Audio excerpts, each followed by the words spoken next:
Começando aqui a gravar.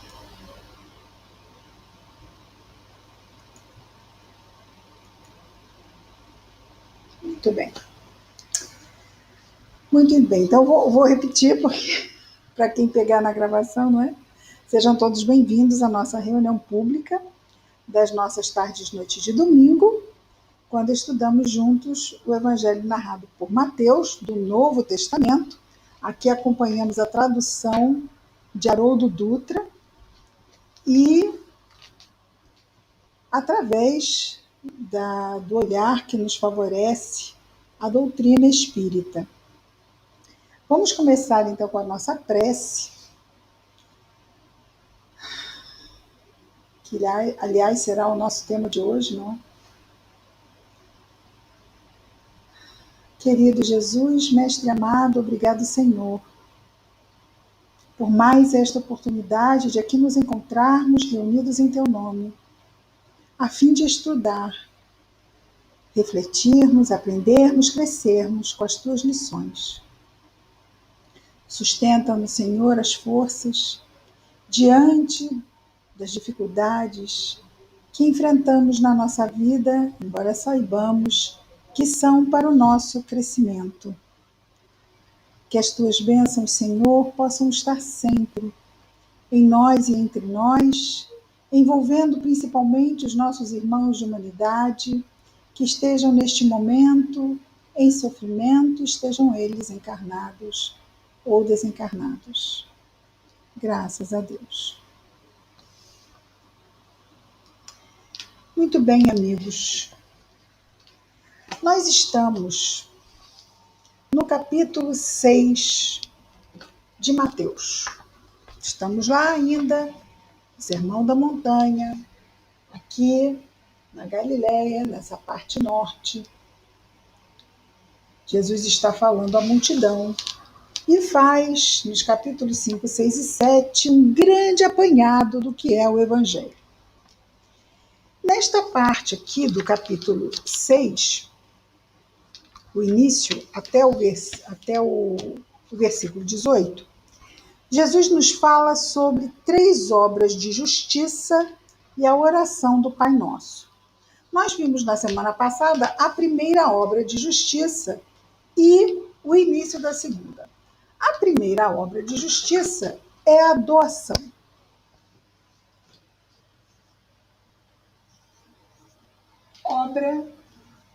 Obras de justiça.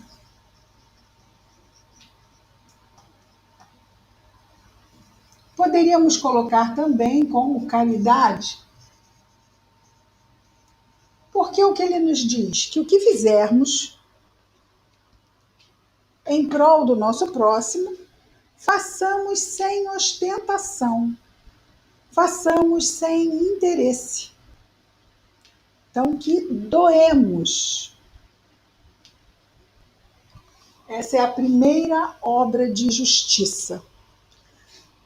A caridade não é nada que seja extra. Quando fazemos o bem, estamos fazendo o que é certo. É o nosso dever, como filhos de Deus, fazer o bem. Então é uma obra de justiça. Não nos torna especiais. Fazemos o que temos que fazer. Essa é a nossa parte. É a única parte, né? Porque somos filhos de Deus, que é todo bem. Então essa é a parte que nos cabe. Mas é claro que temos ainda muitas imperfeições, pois somos criados simples e ignorantes. Não adianta estarmos com o chicote na mão. Nós precisamos estar com os artigos da escola, prontos para aprender. No processo ensino-aprendizado, nós percebemos que ninguém aprende sem errar. A gente aprende, tem partes que a gente não entende, tem partes que a gente vai errando e com o tempo a gente vai entendendo melhor e vai acertando.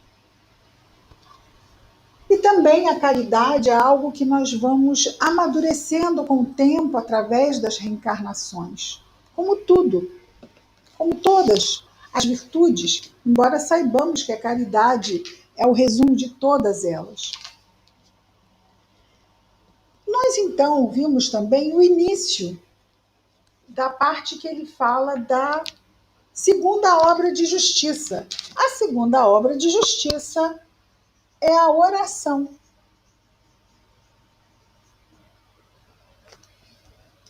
A oração é um recurso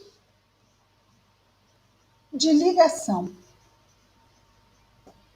Essa ligação nos fortalece. Então é justo que recebamos esse fortalecimento, não é? Acabamos de dizer que fomos criados simples e ignorantes. Estamos ainda frágeis diante do bem que nos compete fazer brilhar em nós. E isso vai acontecer. É uma questão de tempo, dentro da lei do progresso. Mas a oração sempre será para nós esse vínculo com o alto que nos fortalece. E nós necessitamos, já diz o Salmo, tudo posso naquele que me fortalece. Porque ainda no nosso estágio de imperfeição, nós temos essa fragilidade que nos é ainda natural. Então, quando oramos, nos fortalecemos. Isso é justo. Não é injusto receber essa força. Não é nenhum tipo de favoritismo do Pai para com nenhum de nós. Isto é possível para qualquer de nós. É algo que é colocado à disposição de todos nós. Todos nós podemos orar. E então, no versículo 9, vamos repetir o 8 para podermos chegar ao 9, que é quando Jesus vai nos ensinar a prece do Pai Nosso. Assim, não vos assemelheis... vou ter que ver o 7, porque ele vai falar dos fariseus e dos gentios. Orando, porém, não useis de vãs repetições como os gentios, pois pensam que com palavreado excessivo serão atendidos. Os gentios são os não-judeus. Assim não vos assemelheis a eles, pois vosso Pai sabe do que tendes necessidade, antes de pedirdes a ele. Então, se o Pai sabe do que a gente tem necessidade, a gente poderia pensar, não preciso pedir. Mas ele diz, o Pai sabe do que precisais antes de pedirdes. Ou seja, é para pedir, certo? Antes de pedir, o Pai sabe. Mas não é porque o Pai sabe que a gente não vai pedir. Porque é exatamente no pedido que se dá a ligação. É exatamente no pedido que a gente se fortalece. Mas a prece não é só pedido, é? A prece não é só pedido. E vamos ver, porque o versículo 9 começa: orai, portanto, assim de Jesus. Orai, portanto, assim. Como ele começa? Nós sabemos, não é? Pai nosso que estás nos céus, santificado seja o vosso nome. Venha o teu reino, seja feita a tua vontade, como no céu, também sobre a terra. Esse trecho inicial da oração do Pai Nosso é um reconhecimento da grandeza de Deus. Reconhecimento da grandeza de Deus. Vou reler para a gente ter em mente isso. Pai nosso que estás nos céus, santificado seja o teu nome. Venha o teu reino. Seja feita a tua vontade, assim na terra como no céu. Aqui diz, como no céu, também sobre a terra. Essa parte de reconhecimento da grandeza se chama de louvor. A prece começa com o louvor. O louvor é reconhecimento da grandeza para quem oramos. Ao reconhecermos essa grandeza, o estamos louvando. É uma parte importante. É quando começamos uma conversa, né? E dizemos: ah, fulano, que bom te encontrar, você é um tão bom amigo, sinto tanto a sua falta. Ou seja, você está reconhecendo o valor daquele amigo na sua vida. A prece começa com esse reconhecimento. E esse reconhecimento é importante, porque ele já vai destacar uma virtude essencial para essa ligação se efetivar. Qual é a virtude essencial? A humildade. Ora, eu reconheço a grandeza. Se eu reconheço a grandeza para quem eu oro, onde eu estou? Abaixo. Eu estou submetido a esta grandeza. Então, aqui destaca-se, fundamental isso, a humildade. Nós, após o pedido, após o louvor, nós vamos pedir. Quem não pede? Essa parte é imperdível na prece. Né? A gente pode esquecer as outras partes, mas essa não falta nunca. Ou quase, né? Nunca é muita coisa, né? Mas a maioria das vezes ela não falta. Que é o pedir. Pedir é o quê? É dizer da nossa necessidade, não é? Pedir ajuda para a nossa necessidade. Pedir é mandar? Pedir é dizer o que quer.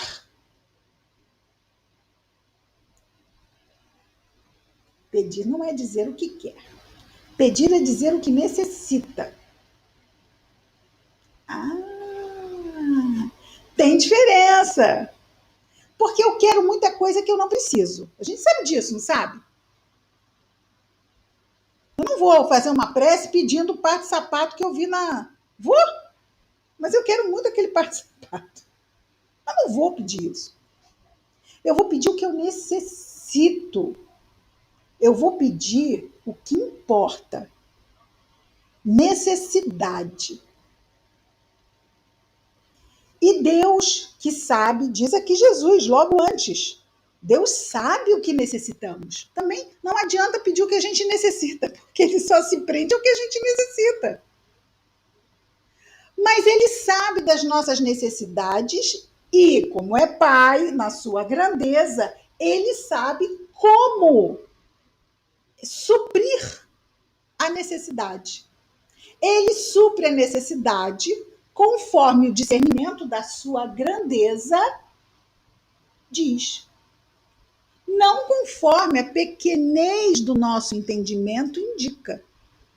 Porque a gente está vendo um pedacinho da nossa história aqui encarnados.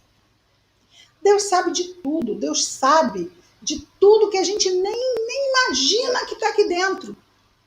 Ele sabe. Ele vai dar. Sempre temperando a justiça com a misericórdia. Sempre temperando a justiça com a misericórdia. Mas para cada um de nós será uma pesagem única. Porque cada um de nós tem uma história única. Então não é possível nós compararmos as nossas histórias, nem compararmos as nossas necessidades. Podemos fazer comparações didáticas, porque no didatismo a gente generaliza para melhorar, vamos dizer assim, a forma de mostrar uma determinada coisa. Mas, vamos dizer assim, no nosso caso, para nós nos entendermos como pessoas no meio de toda a humanidade, Deus não nos vê em grupos, aquele grupo faz assim com aquele grupo. Não. Olha só como realmente é um Pai amoroso. Ele vê a cada um de nós como únicos e nos atende de forma personalizada. Cada um de nós tem um mentor destacado para nos atender. Atender não a caprichos, é claro. Atender como um professor atende um aluno, como um médico atende o paciente, como um amigo atende o outro, como um pai atende um filho, para atender também nesse processo de crescimento onde nos encontramos inseridos. Atualmente, estamos na parte do processo que é muito difícil. Não é nada fácil estarmos encarnados. Não é. Estamos mergulhados numa corrente de forças contrárias. E precisamos, no meio dessa corrente de forças contrárias, buscar o nosso prumo, o nosso equilíbrio. Então, somos desafiados diariamente, porque forças nos jogam para um lado, forças nos jogam para o outro. A gente quer se manter seguro, calmo, confiante. Liga a televisão. Ah, é quase um apocalipse acontecendo. Não são forças contrárias? Mas peraí, eu me mantenho firme, confiante, com fé, ou eu me desespero, ou eu fico, ai, o que será que vai acontecer? Me entrego ao medo. Se em algum momento nós sentirmos que nesse arrastamento e nesse choque entre choque de forças contrárias, nós possamos estar nos sentindo fragilizados e meio que arrastados a estados de alma pouco saudáveis, o que precisamos fazer? Orar. Orar. Mas não esquecendo que estamos orando para quem está numa posição de poder. Ele pode fazer assim e tirar da nossa frente tudo que nos incomoda. Mas ele não fará isso, porque nós estamos encarnados. E encarnados é um estado de aprendizado, de provas e de expiações. E provas e expiações são situações desafiadoras. São momentos de dificuldade. Mas são momentos de dificuldade que nós fomos trabalhados para enfrentar e superar. Com bom ânimo, com coragem, com fé, antes de reencarnarmos, já sabendo das lutas que não só na nossa vida particular, mas na nossa vida coletiva, passaríamos na nossa encarnação. Então, quando vemos as nuvens escuras que chegam e as tempestades que se abatem, nós fomos preparados para enfrentar aquelas tempestades. Assim como os nossos irmãos que estavam numa Primeira Guerra Mundial ou numa situação de exceção, também foram preparados para viver aquelas situações de exceção.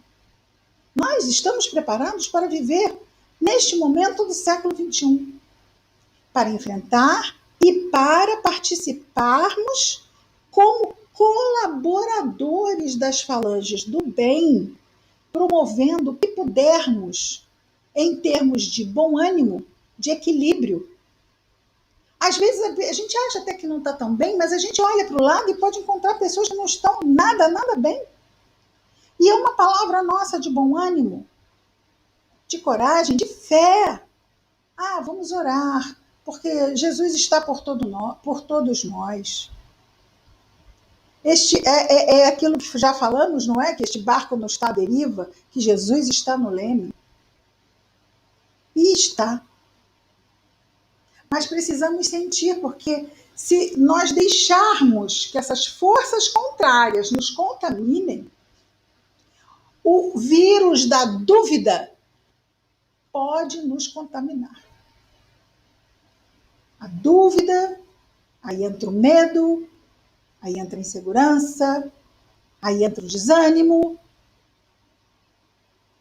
Não estaremos bem assim. E nada disso precisa acontecer. Afinal, nós sabemos quem é Jesus.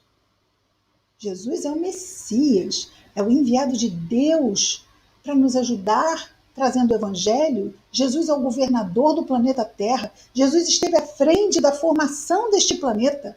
Jesus nos acolheu quando aqui chegamos trazidos de outro mundo. Jesus é um irmão maravilhoso. É um tutor ímpar, puro amor. É este que Deus, nosso Pai, delegou a todos nós. É Ele que nos ensina esta prece, falando exatamente da ligação nossa com o Pai, que Ele mesmo diz que Ele, Jesus e Deus, são como um. Tamanha identidade desse Espírito puro com Deus, nosso Pai. Por quê? Porque como Espírito puro, ele vive a plenitude das leis de Deus em si. Também um dia chegaremos nesse estágio. Mas agora, estamos muito longe disso. Estamos ainda com a fragilidade natural de um espírito imperfeito, que é o nosso caso. Não somos sequer ainda espíritos bons, que dirá puros. Porque nós temos 3 instâncias: imperfeitos, bons e puros. Jesus é puro, nós imperfeitos. Nem chegamos a bons ainda. Então ainda temos uma estrada muito, muito longa. Isso nos faz perceber o quão pequeninos ainda somos e o quão precisamos desse suporte, desse apoio, dessa ajuda. E Jesus nos traz isso como algo justo. Sim, é necessário que haja uma ferramenta, que haja um recurso para ajudar esses filhos pequeninos a se sentirem fortalecidos. E esse recurso é a prece. Então ele começa destacando o louvor. E aí ele entra no pedido. O pão nosso diário dá-nos hoje. Isso é supérfluo? Isso é o necessário. Ele não está pedindo pão para daqui a um mês. Ele está pedindo pão de hoje. O pão nosso diário dá-nos hoje. Perdoa-nos nossas dívidas, como também perdoamos nossos devedores. Isso também é justo, não é? Então vai haver um perdão numa contrapartida, porque é justo. Se nós estamos perdoando, estamos melhorando nossa qualidade moral. Então, os nossos débitos, se estamos melhorando qualidade moral, naturalmente que as escolhas vão ficando melhores, vamos acumulando menos débitos. Então, também este perdão não é dado por nenhum juiz, nem por nenhum outro. Este perdão é dado pela nossa própria consciência. Na medida em que melhoramos, vamos nos fortalecendo diante de nós mesmos e trazendo para nós menos consequências infelizes de nossas escolhas infelizes. Fazendo escolhas mais felizes, trazemos consequências mais felizes. E é isso que ele vai destacar aqui. Perdoa-nos nossas dívidas, como também perdoamos nossos devedores. E não nos introduzas em tentação, mas livra-nos do mal. Essa parte é fantástica. Olha lá, olhemos. Não nos introduzas em tentação, mas livra-nos do mal. Parece que é uma coisa contraditória, não é? Ele quer que Deus nos livre do mal e não nos introduza em tentação. Mas como é que Deus pode nos livrar do mal se não nos colocar diante de provas? Na verdade, eu acho que sim. É que a gente não sabe o que pede. Vamos ver aqui nós. Se alguém dissesse para vocês, por favor, não botar aqui, não me introduza em tentação, me livra do mal. Isso quer dizer assim, então peraí, então eu vou tirar de todos os problemas dessa pessoa, não é? A gente vai pensar assim, vou tirar todos os problemas dessa pessoa, porque aí o mal não estará no seu caminho. E ela não terá tentação de nada, porque não tendo mal, não tem fraqueza. Não tendo fraqueza, não tem tentação. Eu vou tirar isso tudo da vida dela e pronto. Está aí o pedido dela, porque é isso que Jesus está falando para pedir, não é? É Jesus que está falando para pedir isso. Jesus está dizendo para a gente pedir. Não. Como é que a gente costuma dizer na prece? Que não é não nos introduza, né?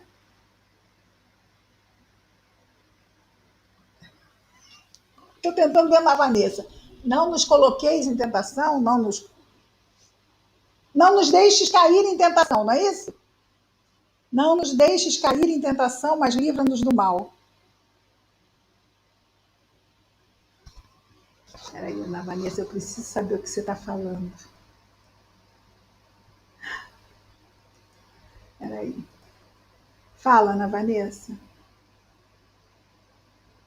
Agora você já pode falar.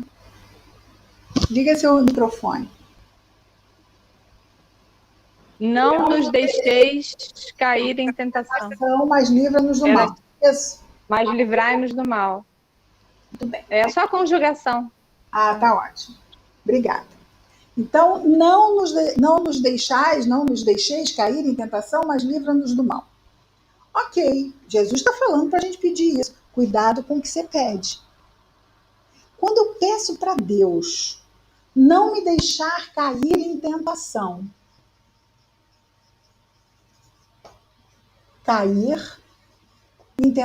mas livrar do mal. Eu caio em tentação quando eu piso no gelo fino. O gelo fino é minha fraqueza. A tentação é a água gelada desse lago congelado, tá?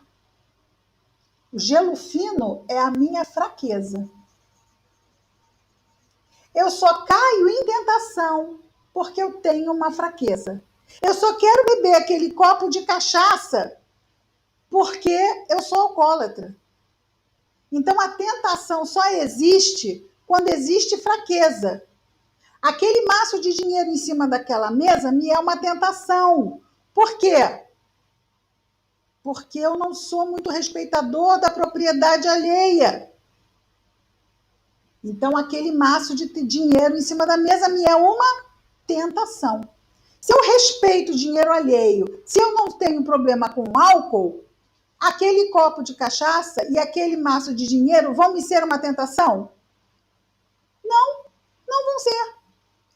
Então, quando eu peço em prece para que Deus me ajude a não cair em tentação, o que eu estou pedindo? Para Ele me livrar desta fraqueza, não é isso?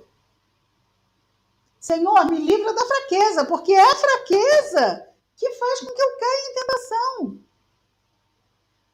Livrar do mal não é a mesma coisa que a gente se livrar da fraqueza? Agora vem a grande pergunta. Como é que eu me livro de uma fraqueza? É me afastando dela? Porque o dia que eu tiro tudo. Eu moro num bairro de abstêmios. Então eu vou ter que ficar preso dentro do meu bairro. Porque se eu for numa festa que tenha bebida, eu saio de lá bêbado. Fala, Ana Vanessa. Ana Vanessa, isso é reunião pública, Ana Vanessa. Fala. Não, só para colorir mais esse exemplo, quando a gente quer fazer um regime, a gente não tem que tirar tudo da geladeira, até porque tem outras pessoas que habitam a mesma casa, né, e que não podem não estar fazendo o mesmo regime, e você afastar o que você não pode comer não vai fazer com que você não come sim a sua consciência e não comer aquilo dali, e seguir a dieta, né? Exatamente. Então, Deus sabe disso melhor do que a gente. Quando a gente fala para Ele, Senhor, me afasta desse mal, Ele fala assim, demorou. Aí mesmo é que a gente fala assim, mas eu pedi, e aí que eu pedi, aí que começou, quanto mais eu rezo, mais assombração me aparece, não é isso que a gente diz? Mas é que a assombração é para a gente se livrar do mal. Ah, Senhor, me dai calma. Aí vem aquele povo perturbado, aquele familiar que sabe me desgastar. É quando eu peço paz e calma na vida que ele me liga, que ele aparece, que ele me perturba. Aí a gente fala assim, peraí, Senhor, eu vou legendar a minha prece. O senhor não está entendendo, eu estou pedindo calma, calma, paz, eu quero paz e calma. Aí Deus falou assim, eu entendi, você quer ser uma pessoa calma, com paz, eu estou te ajudando. Eu estou te ajudando a você construir sua paz. Não vamos esquecer, que eu já contei aqui, com certeza, daquele caso que o Emmanuel chega para Chico e diz que um grande amigo dele desencarnou, né? E Chico começa a falar o nome de um montão de gente que é amigo dele. Ah, foi fulano, foi ciclano, foi beltrano. E Emmanuel, não. Emmanuel também é ótimo. Não. Aí, por fim, mas afinal, quem foi que desencarnou? Que eu já falei de todo mundo que é meu amigo. Foi o padre fulano de tal. Ah, mas como assim? O padre fulano de tal me perseguia. Ele gostava de me perseguir. Como é que ele podia ser meu amigo? Ah, mas foi porque ele te perseguiu que você foi mais vigilante, que você ficou mais atencioso, mais cuidadoso. Ele foi um grande amigo que você teve na sua vida. Você deve muito a ele. Então, quando nós precisamos melhorar, somos confrontados com as nossas dificuldades, porque se não formos confrontados com as dificuldades, como vamos melhorar? E aí a gente entende por que a gente nasce na família certa, no contexto certo. Temos os filhos certos e os pais certos. Nascemos no lugar certo. Tudo está certo. Está tudo certo. Tudo tem a sua lição, tudo tem o que nos ensinar. E sempre vão surgindo novas situações na nossa vida com o mesmo intuito de nos ensinar. Se vamos nos mostrando alunos mais atentos, até as provas, não é? Elas vão mudando. Quando vamos resistindo, que a gente só quer que se livrar de uma situação, mas não se fortalecer em termos de virtude, a gente quer que simplesmente haja um milagre e tudo suma por encanto. Isso não vai acontecer. Né? E aí, porque eu fico resistente e não mudo, aí parece que aquela vida fica meio que se arrastando. Por quê? Porque a lição continua. Enquanto eu não passar e não fechar o capítulo 2, como é que eu vou para o capítulo 3? Aquela situação fica ali. Repetindo. Às vezes sai de uma pessoa, porque não é uma pessoa. É o que acontece na dinâmica com a pessoa. Aquela pessoa sai, chega outra, e a dinâmica se repete. Por quê? Porque eu não resolvi. E há por trás disso tudo uma grande estrutura energética, porque nós acabamos atraindo para nós as situações que necessitamos. Porque nós, espíritos imortais, não somos tão exigentes ou resistentes a situações difíceis. Nós, encarnados, temos essa dificuldade porque a gente quer aproveitar as coisas aqui e não ficar, né, vivendo dificuldade. Mas nós, espíritos imortais, nós atraímos para nós as situações que nos ajudam a completar lições e passarmos para novas lições. Afinal, foi para isso que a gente reencarnou. Perdoa as nossas dívidas, devedores, não nos introduza na tentação, mas livra-nos do mal. Pois é, e é isso mesmo, é isso que Jesus nos indica a fazer, a reforçar na prece essa disposição de enfrentarmos as nossas dificuldades. Porque se não as enfrentarmos, não as reconhecermos, não as superaremos. E Deus quer nos ajudar para que superemos. Então, Jesus nos indica esse pedido.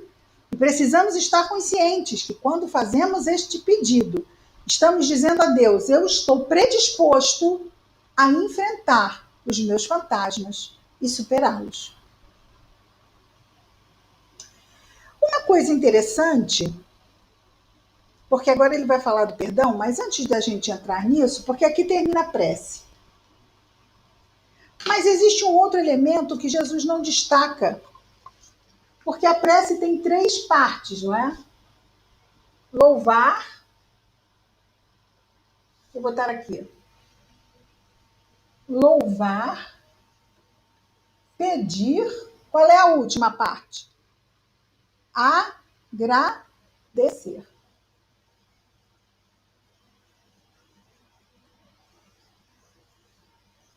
Isso é muito importante. Já o Espiritismo nos traz a prece nessas 3 partes importantes.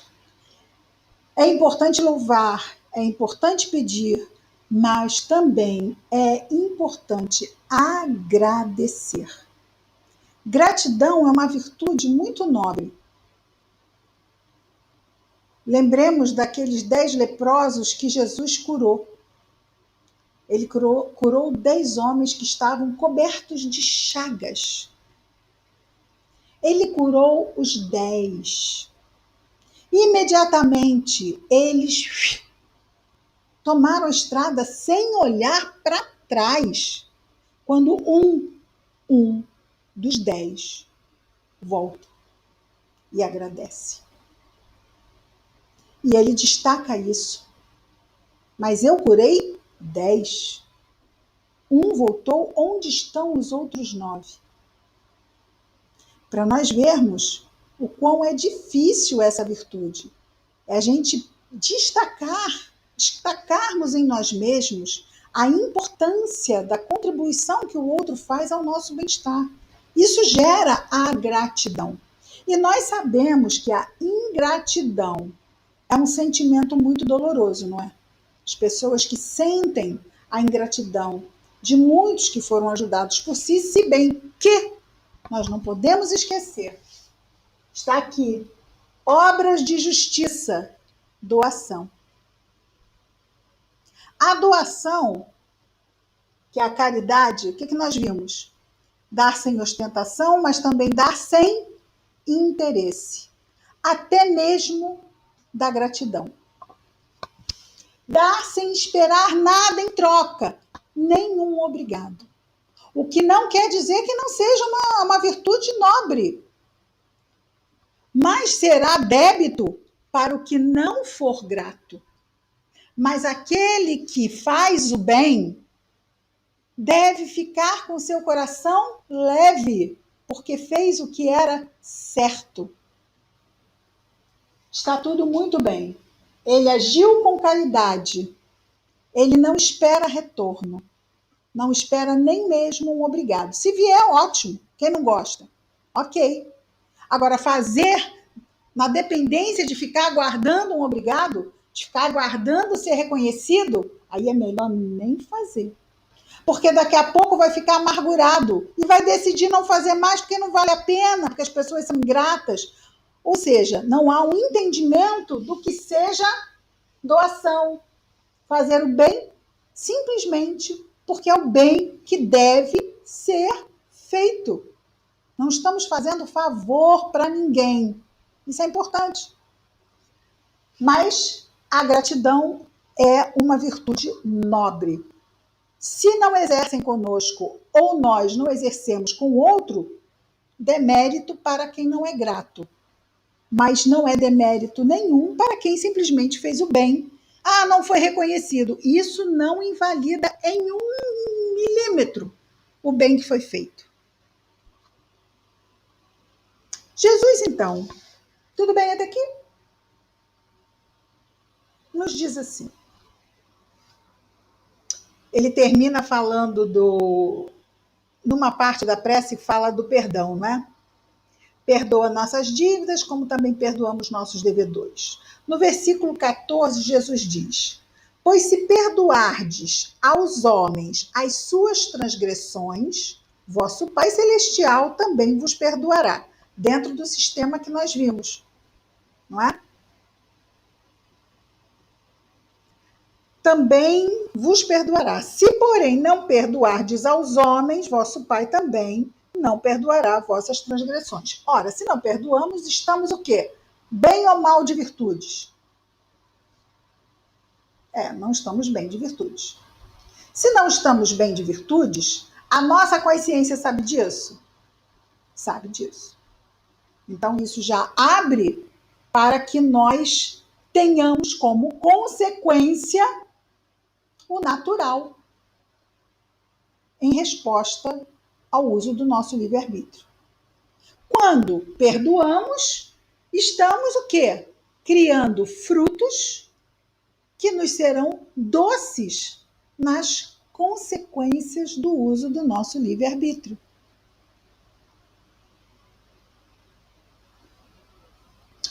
No versículo 15, Jesus diz: se, porém, não perdoardes aos homens, o vosso Pai também não vos... Já vimos isso. 16. Então, quando jejuardes, muito bem. No versículo 16, ele vai entrar na terceira obra de justiça. A primeira foi a doação, a segunda foi a oração, a terceira obra de justiça é o jejum. O jejum é a terceira obra de justiça. Dá para enxergar? Aqui, o jejum. Terceira obra de justiça. Então, no 16, Jesus começa a falar do jejum. Então, quando jejuardes, não vos torneis sombrios como os hipócritas, pois desfiguram seus rostos a fim de se mostrarem jejuando aos homens. Então, aqui estamos falando de um jejum físico, certo? Deixa-se de comer. Era um preceito religioso daquela época. As pessoas fazerem jejum religioso, era um ritual, como uma espécie de oferenda, purificação. Então as pessoas deixavam de comer e se mostravam bem abatidas. Qualquer um que olhasse ia dizer: está jejuando. Está jejuando. Ai, está jejuando, está sofrendo, está sendo um bom religioso, não está? Está ali. Olha como é fiel a Deus, está sofrendo no seu jejum. Jesus vai aprovar isso? Não. O que diz Jesus? Quando jejuardes, não vos torneis sombrios como os hipócritas, pois desfiguram seus rostos a fim de se mostrarem jejuando aos homens. Em verdade vos digo que estão recebendo a sua recompensa. Qual é a recompensa que eles querem? O reconhecimento de que eles estão jejuando. Nossa, que pessoa de fé! Como ele é temente a Deus, olhe seu jejum. Ou seja, toda essa admiração é a paga, é o que Jesus diz. Estão recebendo sua recompensa.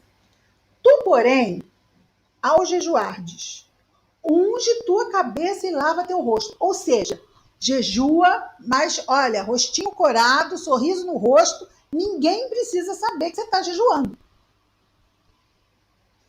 Unge tua cabeça e lava teu rosto, para que não te mostres jejuando aos homens, mas ao teu Pai que está em oculto. E teu Pai que vê no oculto te recompensará. Então vamos pensar juntos. Hoje em dia nós temos jejum? Físico não. Mas nós temos jejum moral? Quando estamos passando por uma dificuldade, ela pode ser encarada como um jejum que a vida está nos dando? Olha, agora você vai ficar sem isso. Olha, agora perda de um ente querido, perda de um emprego, perda de uma situação. Perda. O jejum é perda, não é? A pessoa não come. A ausência de algo. Perda de saúde é um jejum. Agora você vai ficar com essa ausência. Como é que nós lidamos na vida quando nós vivemos esses jejuns? Seriam o quê? Provas e expiações, não seriam? quando nós vivemos esses jejuns. Tem pessoas que ficam espalhando os seus jejuns, não é? Ai, como eu sofro. Olha o que eu passo. Sou tão sofredor. Olha, mas é assim que eu enfrento e que não sei o quê. Ah, mas fulana sofre muito. Ela já me contou isso e aquilo e aquilo. Uma coisa é uma escuta fraterna. Outra coisa é quando a pessoa tem uma necessidade quase compulsiva de falar dos seus problemas, quase como se fossem troféus. Assim é o jejum. Que Jesus e jejum é muito Jota. Como Jesus fala aqui sobre o jejum, das pessoas fazerem jejum e se mostrarem abatidas, como se isso fosse um troféu. Então tem pessoas que lidam com as dores da vida como se isso fosse alguma coisa que elas têm que mostrar para todo mundo, para que todo mundo as destaque como muito sofredoras. Preciso a gente refletir sobre isso. Jesus diz o quê? Passe por suas dores. Mas Deus sabe a dor que você passa. Vamos de novo ao louvor. Nós reconhecemos a grandeza de Deus. Ele sabe, Ele nos conhece. Sabe das nossas necessidades. Oremos para pedirmos força para passarmos por essas necessidades, porque Ele sabe e Ele está esperando com a mão estendida. Que nós, através da prece, estendamos para Ele as mãos para que Ele nos ajude na sustentação da hora difícil. Ele delegou a Jesus, todos nós neste planeta, e Jesus nos delega a tantos e tantos irmãos iluminados que nos ajudam, que costumamos chamar de amigos espirituais, nosso anjo guardião, as falanges de luz, que trabalham em prol de todos nós. Então é uma grande rede de ajuda, rede de apoio a nosso favor. Mas precisamos dar o start, precisamos nos colocar receptivos a sermos acolhidos e sustentados por essa rede de amor. Primeiro precisa começar nesse reconhecimento da grandeza, porque quando eu reconheço a grandeza, eu me reconheço numa posição de subalternidade, exposta ao amparo, sem condições de estabelecer regras. Ó, vai ter que ser desse jeito, que se não for desse jeito eu vou desanimar, hein? Eu vou ficar aqui 2 semanas esperando, mas depois eu vou começar a desanimar. Já estou vindo aqui, já tem 2 anos. 2 anos é muito tempo, gente. Aqui numa encarnação a gente pode até pensar que é. Agora, quanto tempo a gente fica formando um problema? A gente não lembra. Às vezes a gente quer que em 2 meses, 2 anos, uma situação que a gente alimentou, graças a Deus, percebemos, não queremos mais na nossa vida. Mas ela não se desfaz assim. Por isso é importante ter o quê? Perseverança. Fé, perseverança. Porque este Pai que nos sustenta, que nos ama infinitamente, não nos esquece. Ele não está nos deixando numa cadeirinha do pensamento para fazer pirraça com a gente. Se nós estamos ali, ainda estamos naquela condição, é porque ainda é muito necessário que seja. Porque às vezes, quando sai do muito necessário e passa só para o necessário, muitas vezes vem aquela misericórdia, sabe? Ah, mas ele estava muito, agora ele só está muito. Ou então, ele nem está muito, só está. Já melhorou tanto. Vamos ajudá-lo a seguir em frente. Vamos dar isto como... Sabe quando a pessoa passa de ano em independência na matéria? Mas passa de ano. Isso é uma misericórdia da escola, não é? Ah, porque ele está bem em todas as matérias, mas realmente em física ele é um desastre. Vamos fazer assim, passar ele de ano. trabalhar mais nessa matéria no ano que vem para que ele possa se recuperar. Se no mundo físico nós temos um sistema que favorece um aluno dessa forma, como pensar que no mundo espiritual, nas leis de Deus, também não há esse tipo de recurso? Então, muitas vezes, quando a gente sai do muito, muito ruim e fica só ruinzinho, passa a independência na matéria. Mas, o que acontece quando a gente passa a independência na matéria? Precisa passar na dependência, não precisa? Porque senão está arriscado o quê? A voltar para o ano anterior, não é? Vai ficar ali. Vai repetir. Não no interior, não. Vai parar naquele mesmo. Vai ter que ficar naquele, no terceiro, que seja. Foi do segundo para o terceiro. Até, bom, agora também para frente não vai. Agora vamos parar aqui e só vai quando resolver. Porque já houve esse benefício. Então, sempre a providência divina, ela está tentando equilibrar esses dois a nosso benefício, para nos estimular. Mas é importante que a gente tenha essa visão. Porque senão, às vezes, a gente aproveita, ou desculpa, a gente não aproveita e ainda fica lá se queixando diante de tantos benefícios que são estendidos até nós. Então, estamos passando por provas e por expiações. Sim, estamos passando. A grande pergunta não é se estamos passando, porque se estamos encarnados, sim, estamos passando. Podem não ser grandes, claro, né? Nem sempre na nossa vida são as grandes provas. Ainda bem, porque senão não ia dar certo. Mas, volta e meia, vem uma grande prova aí para a gente enfrentar. Mas tem as pequenas provas, estão aí todos os dias. Como é que a gente enfrenta a nossa vida? Essa é a grande pergunta. Não é se a gente tem dificuldade, porque a gente tem. Mas como a gente as vive? Como algo natural, porque afinal estamos encarnados e é para isso que a gente veio?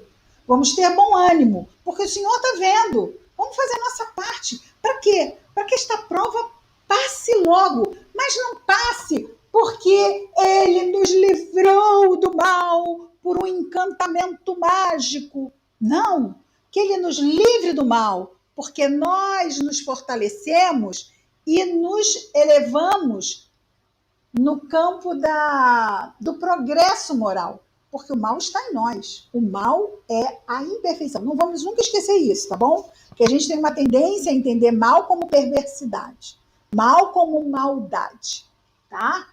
Vamos colocar aqui, ó. Mal é igual a imperfeição.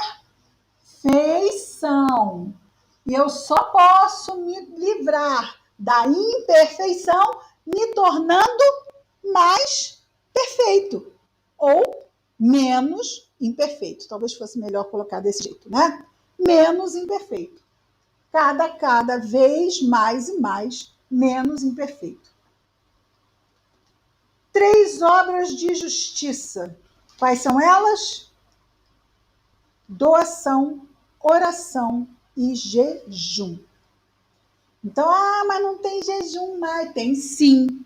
Tem sim. Como tem também circo. Mas não é mais o leão que a gente enfrenta. A gente não circo, né? Já tem sim testemunho diante do leão. Mas não é mais o leão do circo romano. Agora são as nossas provas, expiações morais, né? Que dizem os espíritos superiores que são mais difíceis, porque leão comia alguém em 2 minutos. Era um sofrimento rapidinho. Agora, qual é a nossa expiação que dura 2 minutos? Não é? Então, hoje nós temos provas mais difíceis. Por quê? Somos espíritos muito mais amadurecidos que éramos há 2000 anos. Então, podemos enfrentar provas com uma qualidade muito diferenciada do que há 2000 anos. É claro, sim, essa qualidade diferenciada quer dizer que elas são mais difíceis. Elas são difíceis, porque a gente tem que conter mais tendências. E isso é difícil, né? Principalmente quando nós temos um mundo que diz o quê?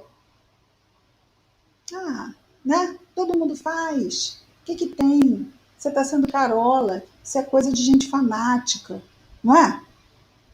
E a gente tem que se manter calmo, sereno e tendo em mente os nossos valores, que a gente não vai obrigar ninguém a ter, mas não é justo que também ninguém nos obrigue a abrir mão dos nossos, não é? Essa é uma verdade. Nós vamos continuar no capítulo 6 na semana que vem e vamos falar sobre outras 3 coisas, mas agora vamos falar sobre 3 proibições, tá? Isso a partir da semana que vem. Vamos ver o versículo 19 ainda no capítulo 6. Estamos indo sempre como vamos, sem pressa, porque é importante trazermos as lições de Jesus para a nossa vida, porque senão fica meio sem razão de ser, né? Vamos fazer a nossa prece de encerramento e depois vamos terminar a gravação e ligar os microfones. Querido Mestre Jesus, obrigado, Senhor, por mais esta oportunidade de estudo, de reflexão, de aprendizado com o Teu Evangelho, com a doutrina espírita, Senhor. Sustenta-nos nas lutas, nos desafios, ajudando-nos, Senhor, a nos livrar do mal. Que as Tuas bênçãos de paz estejam em todos nós e entre todos nós, aonde quer que estejamos, com quem quer que estejamos, Senhor, hoje e sempre. Graças a Deus. Vejamos aqui, vamos terminar a gravação.